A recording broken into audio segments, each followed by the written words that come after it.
Hola, soy la maestra Elena Tejeda Rosales de la Facultad de Estudios Superiores Zaragoza, técnico académico de la carrera de QFB.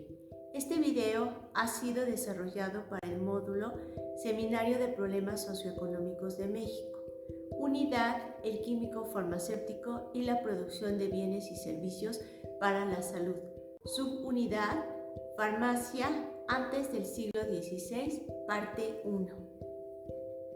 Historia de la farmacia. Cuando alguien me pregunta sobre la profesión que estudié, le contesto: me titulé de químico farmacéutico biólogo. Muchas veces el rostro de mi interlocutor se convierte en un gran signo de interrogación.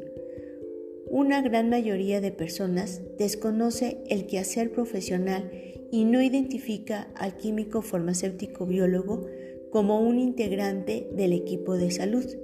Químico farmacéutico biólogo, 3 profesiones en una. ¿Dónde se originó? ¿Por qué no solo farmacéutico y por qué no químico o biólogo? El maestro Juan Francisco Sánchez comentaba que en México existen 4 títulos: licenciado, ingeniero, arquitecto y doctor, y en ninguno de estos podemos incluir al químico farmacéutico biólogo QFB. Habrá personas que refuten lo anterior y asignen al QFB el título de licenciado en química farmacéutica biológica y están en lo cierto. Sin embargo, la mayoría de la gente asocia al licenciado con la persona encargada de interpretar y aplicar las leyes. El título de arquitecto identifica al profesional que diseña casas y edificios. Con el ingeniero existe menos confusión, debido a que engloba realmente a todos los ingenieros y en muchos casos a quienes no lo son. Lo mismo sucede con el grado de doctor. Se concibe a un doctor como el médico o cualquier otro profesional relacionado con la medicina o a quien use bata blanca. Cuando un QFB labora en la industria farmacéutica, es común que se le asigne el título de ingeniero. Si presta sus servicios en el sector salud y por ende usa bata blanca, será identificado como un doctor. Y realmente no es ni lo uno ni lo otro. Por desgracia, algunos QFB desconocen la función social de su profesión. Un sector de la sociedad no comprende bien el significado y la importancia profesional del farmacéutico. Una gran parte de la confusión se debe al QFB por ignorar el significado y la dimensión social de su actividad. Y lo peor, no saber autovalorarse. Los QFBs debemos iniciar un proceso para la creación de conciencia, conociendo primeramente el origen y desarrollo de nuestra profesión en México y en el mundo. Buscando las raíces a través de la historia de las civilizaciones, comprenderemos mejor el objetivo y significado social de la actividad farmacéutica. Este trabajo se apoya en el libro Breve Historia de la Farmacia en México y en el Mundo, elaborado por el maestro Juan Francisco Sánchez Ruiz y el maestro Valentín Islas Pérez, conteniendo además investigaciones propias de los autores y trata de encontrar un hilo conductor desde el inicio de la farmacia hasta nuestros días. Aborda la génesis de la farmacia desde la aparición del hombre sobre la tierra hasta el fin de la Edad Media del siglo XIV. Se revisan brevemente las aportaciones de la antigua Mesopotamia de los egipcios, griegos, romanos y árabes. Se describe la importancia del Edicto de Palermo para continuar con lo acontecido en la Edad Media, el Renacimiento y su impacto en el desarrollo de la farmacia en España. Después revisaremos el acontecer farmacéutico en América para entender el origen y desarrollo de la farmacia entre los pueblos autóctonos de México. Se revisará la etapa nómada, sedentaria, las culturas preclásicas, el aporte farmacéutico de los mayas. Revisaremos la importancia y herencia de la cultura teotihuacana para llegar con los mexicas, En este punto, analizaremos lo ocurrido entre la farmacia mexica y su encuentro con la cultura española durante y después de la conquista. Posteriormente, analizaremos la farmacia en México de las épocas virreinal, independiente, porfiriato, revolucionaria. Se revisará brevemente el periodo post-revolucionario, el impacto que tuvo la farmacia después de la Primera Gran Guerra y así entender los cambios curriculares y profesionales que ocurrieron en 1937. Asimismo, se revisarán los acontecimientos generados por la Segunda Gran Guerra para entender el periodo de la globalización y la era del conocimiento. La farmacia es la ciencia que proporciona remedios y esperanzas para combatir las enfermedades y el dolor.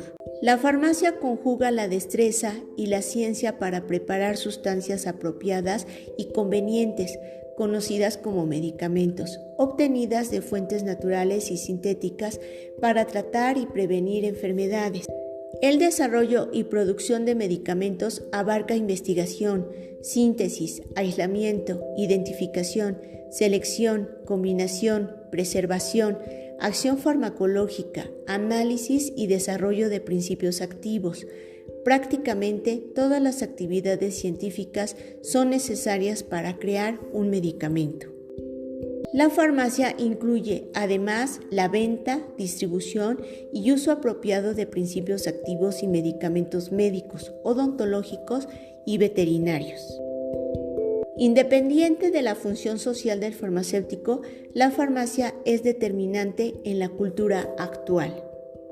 El progreso de la farmacia en una sociedad es fiel reflejo de su grado de avance cultural y científico. Dime qué tipo de farmacia ejerces y cómo la practicas, y te diré el grado de desarrollo que posees.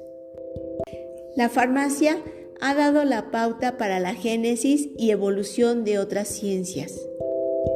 Un ejemplo claro es la química. Los antiguos farmacéuticos crearon técnicas y métodos de laboratorio que fueron pilares invaluables para la consolidación de la química.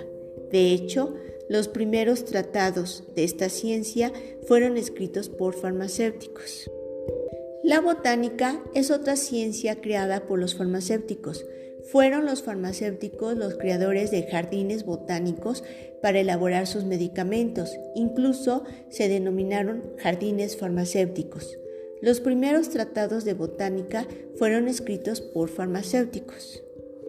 Las crónicas mencionan la presencia de fabulosos jardines para fines científicos en la época prehispánica, como el Jardín Botánico de Huastepec, construido por Moctezuma II en 1440. La farmacia dio origen a la biotecnología. En Estados Unidos, más de un centenar de compañías desarrollan productos farmacéuticos mediante técnicas biotecnológicas. Algunos ejemplos son la insulina humana, primer producto biotecnológico aprobado en los Estados Unidos, la hormona del crecimiento, aprobada por la FDA en 1985, el alfa-interferón para el cáncer y ciertas infecciones, aprobado por la FDA en 1986. Las nuevas vacunas se preparan mediante procesos biotecnológicos. Hay más de 1.500 fármacos obtenidos por biotecnología en revisión clínica. Muchos fármacos pueden desarrollarse y probarse mediante programas simuladores de computadoras. Los complicados y engorrosos cálculos para determinar la fecha de caducidad y vida media de los medicamentos hoy en día se realizan sin dificultad gracias al uso de computadoras. El futuro de la farmacia y de los farmacéuticos, sin duda alguna, aún depara sorpresas. Las instituciones de educación superior tienen una función vital en el presente y futuro de la farmacia al formar día con día nuevos farmacéuticos. Por ello necesitan revisar sus planes y programas de estudio con prudente regularidad. En el campo farmacéutico debemos correr más rápido para permanecer en el mismo lugar. Las universidades del país que imparten la carrera de farmacia deben tener la flexibilidad necesaria en sus planes de estudio para dar cabida a los cambios científicos que ocurren día con día y evitar que el populismo, el asambleísmo y las tendencias políticas guíen la formación del farmacéutico. ¿Cómo y cuándo se originó la práctica de la farmacia en el mundo? No existe huella alguna relacionada con este hecho. Lo que se ha dicho sobre ello son conjeturas apoyadas en los estudios de antropología social. El hombre primitivo que habitó el viejo continente hace más de 40.000 años dibujó y grabó sobre piedras y huesos todo tipo de plantas, algunas de ellas con reconocida aplicación médica, así como imágenes de posibles curanderos. El hombre primitivo inició la práctica de la farmacia porque conoció y padeció enfermedades y dolor. Para el hombre primitivo no existieron medicamentos de patente. Se enfrentó a las enfermedades con lo único que poseía, su ignorancia sobre el mundo que lo rodeaba, su inmensa mezcla de miedo y fe que le invadía ante los misterios de la naturaleza.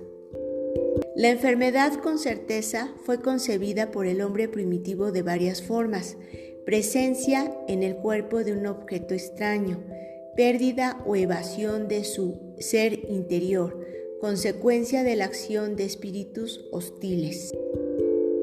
Existen evidencias arqueológicas que el hombre primitivo realizó invocaciones y ritos para alejar al causante de la enfermedad y del dolor. Lo mágico fue reforzado por la costumbre de usar plantas y otros objetos para romper y expulsar a los espíritus. Tal vez los primeros remedios fueron un poco de agua o la simple mano sobre la zona dañada, y así ocurrió de manera espontánea la primera técnica curativa en el mundo y por coincidencia acertó. Este método fue sin duda el inicial, ensayo, error y acierto, el mismo que consolidaría posteriormente a la farmacia. El hombre primitivo usó la magia cuando concibió la posibilidad de modificar la realidad mediante poderes sobrenaturales. El empirismo mágico fue el fundamento de la ciencia farmacéutica y médica. Con el transcurso del tiempo, medido en siglos, el hombre evolucionó en todos los aspectos y el resultado de ese proceso se tradujo en la creación de extraordinarias culturas, algunas de las cuales nos dejaron un testimonio de su paso por el mundo. Aclaración importante: por lo que se refiere a los derechos de reproducción de algunas fotografías y textos presentados en este trabajo, los autores se declaran plenamente dispuestos a regular la eventual propiedad de aquellos donde no haya sido posible encontrar la fuente y dar el crédito correspondiente. Agradecimientos, contenido y edición: maestra Elena Tejeda Rosales, FE Zaragoza, UNAM. Formato y grabación: QFB Juan Francisco Sánchez Tejeda, Universidad La Salle. QFB Guillermo Sánchez Tejeda, Universidad La Salle. Doctor Juan Francisco Sánchez Ruiz, Ciencia y Estrategia. Música: Night Light, programa Anchor.